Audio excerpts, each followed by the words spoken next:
So noun, so ಎಷ್ಟಿದೆ, ಇದಿಷ್ಟು parts of speech ಅಂತ ಹೇಳಿ ನಾವು ಗಮನಿಸಿದ್ದೇವೆ ಅಲ್ವಾ. ಈಗ ಒಂದೊಂದೇ ನೋಡ್ತಾ ಹೋಗೋಣ. ಈಗ ನೆಕ್ಸ್ಟ್, ಈಗ ನಾನು ಪಾರ್ಟ್ಸ್ ಆಫ್ ಸ್ಪೀಚ್ನ ಒಂದು ಇಂಟ್ರಡಕ್ಷನ್ ಕೊಡ್ತಾ ಇದ್ದೇನೆ ಅಷ್ಟೇ.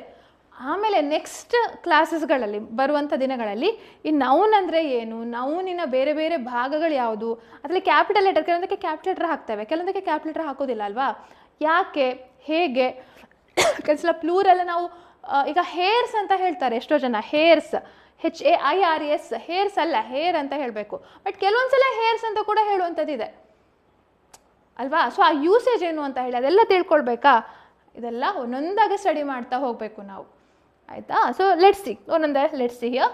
ಸೊ ನೌನ್ ಅಂದರೆ ಏನು, it's a name of a person, place, thing. ನಾಮಪದ ಅಂತ ಹೇಳಿ ಒಂದು ವ್ಯಕ್ತಿ, ಒಂದು ಜಾಗ, ಒಂದು ವಸ್ತು. ವಸ್ತು ಅಂತಂದರೆ ಈಗ ಕೆಲವೊಂದ್ಸಲ ಮುಟ್ಲಿಕ್ಕಾಗುವಂಥ ವಸ್ತು ಅದು ಕೂಡ ಬರುತ್ತೆ, ಅಥವಾ ಅಬ್ಸ್ಟ್ರಾಕ್ಟ್, ಮುಟ್ಲಿಕ್ಕೆ ಆಗದೇ ಇರುವಂಥದ್ದು, but you can think about it, ಅದು ಕೂಡ ನೌನ್ ಅಂತಲೇ ನಾವು ಕನ್ಸಿಡರ್ ಮಾಡ್ತೇವೆ, ಆಯಿತಾ. ಸೊ ಇಲ್ಲಿ ನೋಡಿ, Akbar was a great king. Akbar ಹೇಳುವಂಥದ್ದು ಒಂದು ಹೆಸರು, ಕಿಂಗ್ ಹೇಳುವಂಥದ್ದು ಕೂಡ ಅದು ಸಾಮಾನ್ಯವಾಗಿ ಕರೆಯುವಂಥದ್ದು. ಸೊ ಇಲ್ಲೇ ನಾವು ಪ್ರಾಪರ್ ನೌನ್, ಕಾಮನ್ ನೌನ್ ಅಂತೆಲ್ಲ ನಾವು ಡಿಸ್ಟಿಂಗ್ವಿಷ್ ಮಾಡ್ಬೋದು. ನೆಕ್ಸ್ಟ್ ಕ್ಲಾಸಿಗೆ ಇದೆ ಇದು. ಸೊ ಈಗ ನಾನು just we are recognising the parts of speech. ಇದು ಯಾವ ಪಾರ್ಟ್ ಆಫ್ ಸ್ಪೀಚ್ ಅಂತ ಹೇಳಿ ನಾವು ಹೇಳ್ತಾ ಹೋಗಬೇಕು.